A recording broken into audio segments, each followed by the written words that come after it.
Alors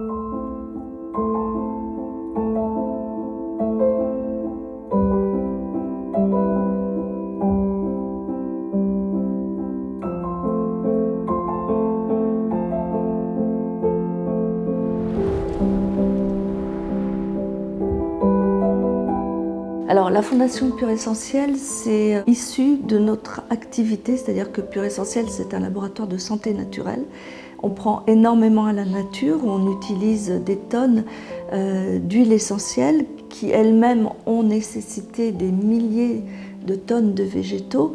Et donc on source ça sur les 5 continents, dans 46 pays, en direct avec nos producteurs. Donc on est vraiment au cœur de la nature. Des questions aussi environnementales qui se posent, et ça nous semblait donc tout naturel de devoir aussi rendre à la nature ce qu'elle nous offre de si bon cœur. Donc la Fondation Pure Essentielle a notamment pour fonction la protection de la nature, mais aussi de l'enfance et de la santé. Alors en fait, chaque année, on élit à peu près une vingtaine de projets que l'on soumet tout d'abord au vote de nos collaborateurs. Et il y a 3 thématiques, donc la protection de la santé, de la nature et de l'enfance. Et on doit donc, c'est très difficile comme choix, il faut choisir parce qu'on a beaucoup de propositions et on doit choisir ceux qui peuvent se réaliser dans l'année, puisque aussi le but de la Fondation, c'est que le projet qui a été choisi doit pouvoir voir le jour dans l'année qui vient.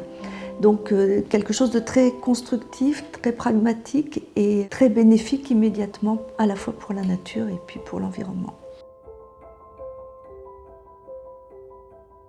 En tant que producteur de produits qui utilisent énormément de ressources naturelles, on se rend compte que c'est de plus en plus difficile et il y a des problèmes de raréfaction des ressources, des problèmes de pollution, des problèmes d'espèces en danger, le problème de l'eau, beaucoup de problèmes. Et donc on essaye au travers de la Fondation d'apporter notre petite goutte à la résolution de certaines de ces problématiques. Cette année, par exemple, on a porté un projet qui consiste à protéger et à, on peut dire peut-être re-ensemencer, je ne sais pas si on peut utiliser ce mot-là, 5 hectares de corail en Indonésie. Et c'est avec la fondation Planète Mer. Et donc des personnes vont replanter du corail dans des zones où le corail malheureusement a été beaucoup endommagé. Ça c'est un exemple, avec une autre association qui s'appelle Wings of the Ocean, que la Fondation Pure Essentielle soutient déjà depuis plusieurs années. On mène des actions de dépollution. Et ce qui est intéressant, c'est que nos collaborateurs, donc au sein de Pure Essentielle, participent aussi à ces actions de dépollution. Et c'est une façon aussi de faire connaître des thématiques et puis que les personnes soient un peu plus conscientes de cette magnifique planète bleue qui nous est offerte gratuitement. Alors les abeilles, ça c'est un petit peu mon petit chouchou. Ça fait depuis la création de la Fondation que l'on soutient notamment Un toit pour les abeilles. Donc nous en sommes, je crois, à plus de 5 millions d'abeilles protégées. Et sans abeilles, il n'y a pas de pollinisation, il n'y a pas de fleurs, il n'y a pas de fruits, il n'y a pas de plantes. Il n'y a presque plus de vivants finalement. Donc les abeilles, oui, ça c'est très très important. On soutient aussi d'autres projets autour des abeilles chaque année. La forêt, c'est un écosystème qu'il faut absolument protéger, non seulement pour la flore, mais aussi pour la faune. Et donc, avec la Fondation Pure Essentielle, nous avons planté à ce jour à peu près 2 millions d'arbres chaque année, avec des associations comme Interred qui plantent, on plante à peu près 250 000 arbres. Et il y a aussi des petites associations comme Grandir Ensemble à Madagascar, qui avait un projet très intéressant que l'on a soutenu cette année. L'idée, c'était de planter des bananiers qui vont à la fois redensifier donc la zone végétalisée, mais également donner immédiatement une subsistance à des populations très très démunies. Alors on parle de forêt, mais il faut aussi parler de la mangrove, qui est un énorme poumon vert pour notre planète, et avec une association donc au Sénégal, une association de femmes qui s'appelle Eclosio. On a participé à la reforestation de 21 hectares de palétuviers pour sauver la mangrove qui était asphyxiée. Voilà. Énormément d'actions pour les enfants, c'est un sujet qui nous tient évidemment à cœur et notamment cette année avec l'association Tout à l'école, fondée par Tina Kiefer, nous avons au Cambodge permis l'installation de robinets d'eau filtrée, ce qui évite en fait la consommation de plus de 16 000 et quelques bidons d'eau en plastique qui étaient habituellement utilisés. On a également végétalisé une partie du campus qui a permis aussi aux élèves, qui parfois il peut faire 50 degrés, d'étudier dans des conditions un peu plus agréables.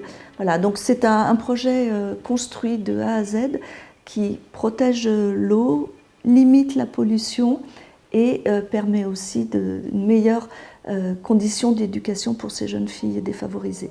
Au sein de Pure Essentiel, nous incitons nos collaboratrices et collaborateurs à participer par exemple à des challenges solidaires, mais également à limiter leur consommation de produits à utilisation unique. On fournit bien sûr des gourdes par exemple, on a installé tout un système de tri sélectif avec une société qui s'appelle Lemon Tree. Nous sommes en train d'essayer, c'est un très gros sujet, de calculer notre empreinte carbone, puisqu'en fait nous sommes certifiés B Corp depuis 3 ans maintenant. B Corp, c'est une certification internationale qui englobe tout ce qui est RSE, c'est-à-dire responsabilité sociétale et environnementale des entreprises. Et à ce titre, nous devons d'être exemplaires. Et c'est ce que nous essayons de faire. Nous avons des objectifs à atteindre. Nous engageons donc tous nos collaborateurs à participer à ces objectifs.